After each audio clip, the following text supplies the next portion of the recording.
बिस्मिल्लाहिर्रहमानिर्रहीम, अस्सलाम वालेकुम। अब हम स्टार्ट करने जा रहे हैं question number 5। Arrange the following rational numbers in descending order.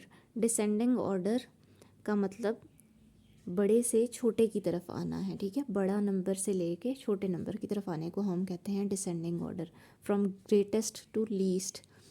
सो अब यहाँ पे पहले क्वेश्चन में हमारे पास सारी फ्रैक्शंस हमें दी हुई हैं, तो हम इनको फ्रैक्शंस को ही लेके चलेंगे। बट फ्रैक्शंस को कंपेयर करने का या छोटे से बड़ा या बड़े से छोटे की तरफ ले जाने के लिए सबसे पहले ये ज़रूरी है कि इनके डिनोमिनेटर्स जो हैं वो आपके पास सेम हों, तभी हम कंपेयर कर सकेंगे कि कौन सी फ्रैक्शन बड़ी है और कौन सी फ्रैक्शन छोटी है, उनके न्यूमरेटर्स को देखते हुए। तो पहला क्वेश्चन करते हैं। पहला क्वेश्चन है 3/4, 5/9 और 7/12। अब यहाँ पे वही बात दोबारा से मैं रिपीट करती हूँ कि जब भी हमने फ्रैक्शंस को कंपेयर करना है, मतलब देखना है कि उनमें से छोटी कौन सी है उससे बड़ी, या और उससे बड़ी कौन सी है, तो हमने सबसे पहले इनके डिनोमिनेटर्स को सेम कर लेना है। सेम करने का क्या तरीका है कि आप एलसीएम फाइंड आउट कर लें और फिर इनको सेम कर लें।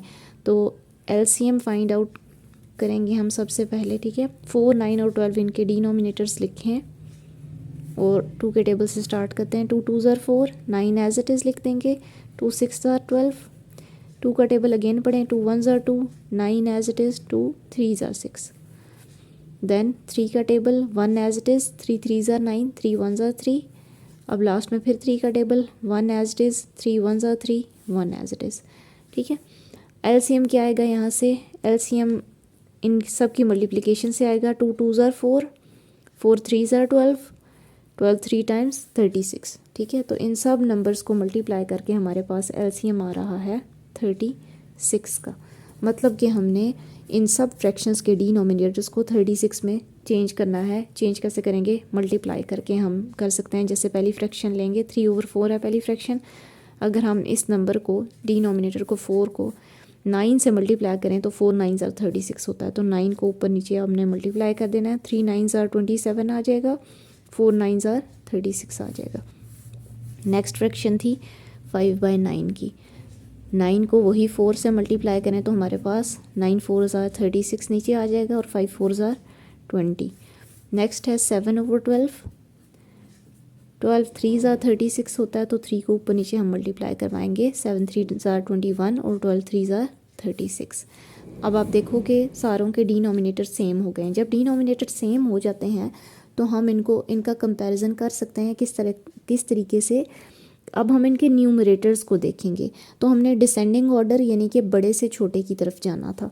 तो सबसे बड़ी यहाँ पे फ्रैक्शन यानी कि सबसे बड़ा न्यूमरेटर यहाँ पे 27 है। यहाँ मैं नंबरिंग कर रही हूँ, आपने करनी नहीं है। 27 सबसे बड़ा है, उससे छोटा 21 है और उससे छोटा 20 है। तो हमारी तरतीब क्या यहाँ पे बनेगी? 27/36, ये 21/36 और 20/36। ये हमारी सारी डिसेंडिंग ऑर्डर में फ्रैक्शंस लिख दी हमने। और इनकी ओरिजिनल फॉर्म 27/36 आई किससे थी? 3/4 से। तो ओरिजिनल फॉर्म में अगर लिखो तो ये 3/4 के इक्वल था। 21/36 किससे आया था? 7/12 से आया था। 7/12 दूसरी है। और 20/36 किससे आया था? 5/9 से आया था। 5/9 तीसरी है। तो ये आप यहाँ पे आप लिखो कि ये आपका डिसेंडिंग ऑर्डर में आपने सब नंबर्स को, फ्रैक्शंस को शो करवा दिया। 3/4, 7/12 और 5/9।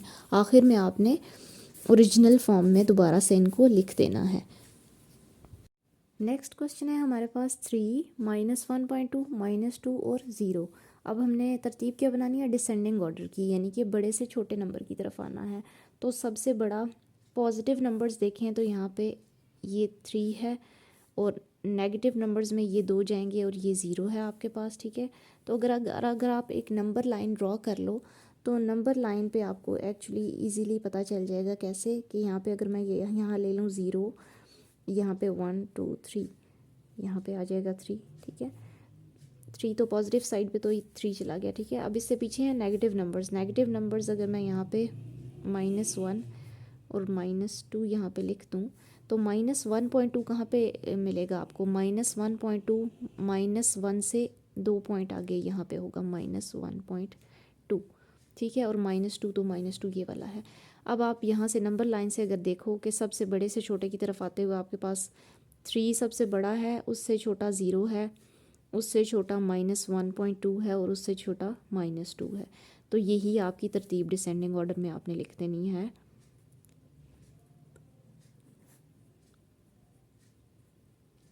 3, 0, -1.2 और -2। नेक्स्ट पार्ट है 4.5, 3/4 -2.0 और 0.5। अब ये 3 नंबर्स तो डेसिमल फॉर्म में हैं, हम इसको भी डेसिमल फॉर्म में चेंज कर लेंगे। तो 3/4 अगर करें तो हमारे पास आता है 0.75, जो कि मैंने यहाँ पे लिखा है।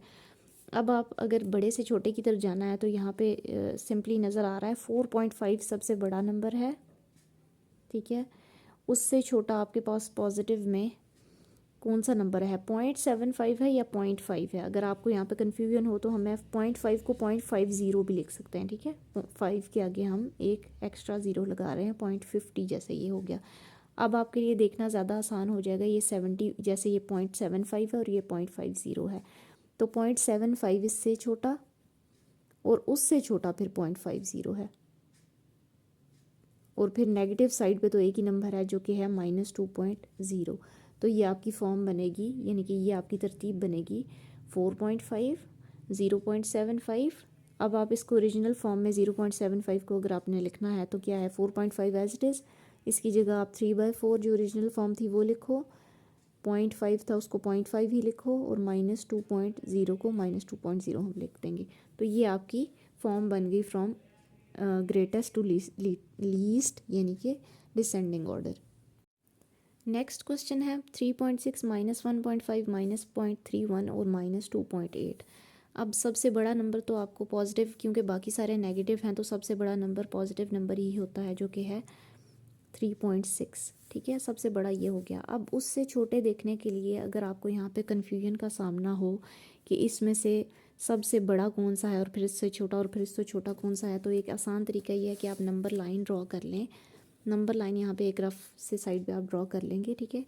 अगर मैं इसका सेंटर ले लूँ, ये 0 है, ये 1, ये 2, ये 3, यहाँ पे आप -1 ले लो, -2 और -3। अब यहाँ पे अगर इन नंबर्स को आप देखो, सबसे पहले देखो -1.5, -1 और -2 के कहीं यहाँ पे आपके पास -1.5 होगा, ठीक है। -1 से अगर 5 पॉइंट्स आगे ले जाओ तो यहाँ पे आपको मिल जाएगा -1.5, ठीक है। उसके बाद 0.31 को अगर देखें, नेगेटिव -0.31, तो -0.31 कहीं माइनस, क्योंकि साइड लेफ़्ट साइड पे शुरू होगी तो -0.31 लेट से यहाँ पे है, तो यहाँ पे -0.31 आपके पास आ गया। और उसके बाद है -2.8, -2.8 यानी कि 2 से 8 यूनिट्स आ गया, -2 और 3 के इधर कहीं आएगा आपके पास -2.8। तो यहाँ से अगर आप देखो, बड़े से छोटे की तरफ आपने जाना था, तो सबसे बड़ा ये हो गया, उससे छोटा ये और उससे छोटा ये, ठीक है। तो 3.6 तो सबसे पहले मैंने लिख दिया था। अब यहाँ पे इधर से आप देख लो तरतीब, -0.31, देन -1.5 और -2.8। तो अगर आप नंबर लाइन ड्रॉ कर लेते हो तो आपको इजीली पता चल जाएगा कि हमारे पास सबसे छोटा नेगेटिव कौन सा है और उससे बड़ा कौन सा है। तो ये आपकी डिसेंडिंग ऑर्डर की तरतीब बन गई। नेक्स्ट क्वेश्चन है हमारे पास 1/6.75 -2/3 और 0। सबसे पहले 1/6 को अगर हम कैलकुलेट करें तो ये इक्वल आता है 0.166। यहाँ पे ये नंबर 66 रिपीट हो रहा है तो आप इसको डॉटेड फॉर्म में यूँ लिख सकते हो, और ये अप्रॉक्सीमेटली का साइन है। ये अप्रॉक्सीमेटली मतलब ये नंबर आप लिखते हो कि ये 0.167 के इक्वल है, ठीक है। ये 66 यहाँ पे रिपीट हो रहा है ना, तो 0.16 आप एज इट इज़ लिखोगे और 6 को आप 7 लिख देते हो, ठीक है, एक प्लस करके, तो 0.167 के इक्वल है। और ये है 1/6 के एक्चुअल फ्रैक्शन थी जिसको मैंने कैलकुलेट किया। उसके बाद है -2/3। -2/3 को भी अगर चेंज करें तो माइनस एज इट इज़ 2/3 को कैलकुलेट करते हैं तो ये आता है 0.66। अब यहाँ पे भी 66 ये रिपीट हो रहा है, तो ये अप्रॉक्सीमेटली आप लिखोगे ये 0.6 पहला डिजिट एज इट इज़, ठीक है, और 666 रिपीट हो रहा है तो इसको 7 लिख दो। -0.67 के इक्वल है, और यहाँ पे नेगेटिव साइन भी आपने लगाना है। और दूसरे नंबर्स जो थे ये है 0.75 और ये है 0, ठीक है। अब आप डिसेंडिंग ऑर्डर में अगर इन सब को लिखो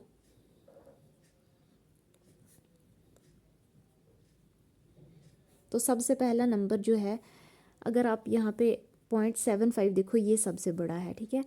अगर आप यहाँ पे कंफ्यूज हो किसी भी तरीके से तो यहाँ पे है 0.167 और ये है 0.75।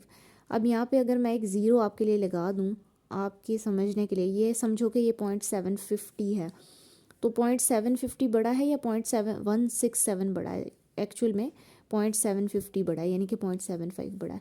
तो 0.75 यहाँ पे सबसे बड़ा हो गया, ठीक है। उससे छोटा आपके पास 0.167 अब आ गया, ठीक है। 750 से अगर इस साइड को सिर्फ देखो, डेसिमल पॉइंट के बाद ये 750 के बाद छोटा क्या है, 167 है ना, तो 0.167 आएगा यहाँ पे। उसके बाद 0.167 से छोटा, 0.167 से छोटा आ गया ज़ीरो, ठीक है। उससे छोटा, ज़ीरो से छोटा, अब नेगेटिव साइड पे आ जाओ तो नेगेटिव साइड पे एक ही नंबर था जो कि है -0.67। तो अगर अब हम इसकी ओरिजिनल फॉर्म में सबको लिख दें, ये तो था ही 0.75, ठीक है। और 0.167 किसके इक्वल था, 1/6 के, फिर ज़ीरो एज इट इज़ था, और -0.67 किसके इक्वल था, -2/3 के, ठीक है। तो ये इसकी डिसेंडिंग फॉर्म, डिसेंडिंग ऑर्डर में हमने सब नंबर्स को लिख दिया है।